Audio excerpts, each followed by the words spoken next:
What was the plan in New York? Well, I was in New York last summer in August to launch my third poetry collection, Adamantine, which is published by Red Hen Press, which is actually in LA.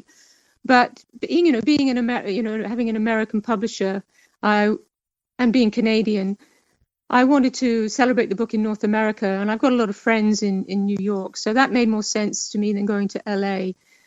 So I had readings in Brooklyn, in Manhattan, and New Jersey, and then I went on to Western Canada, and the prairies, and also Vancouver and Vancouver Island.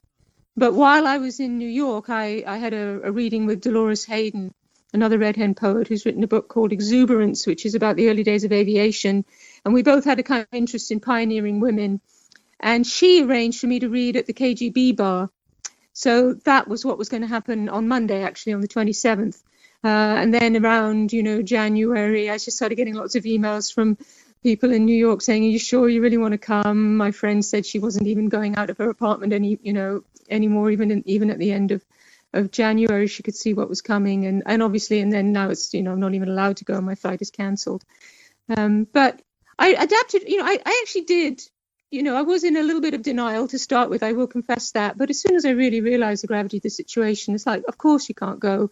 And of course, actually, now is a time where we don't think about ourselves. We think about the big picture right now, and the fork in the road that we have as a species. So that's what I'm trying to do.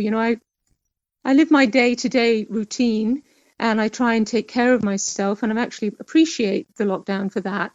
But I also keep an eye on what's happening, and really think, how are we going to come out of this? Because it seems to me like we can't go back. One reason why we can't go back is because the way we were living was unsustainable. So we might think we can go back, but we can't. And it looks as though, the response to this virus is either going down the disaster capitalism route, or it's going down a route of a revolution of compassion. And that's what you see the grassroots doing. That's what you see people doing. Not necessarily what you see governments doing. But there are some signs that governments are starting to act on that. So, I'm cautiously hopeful, really.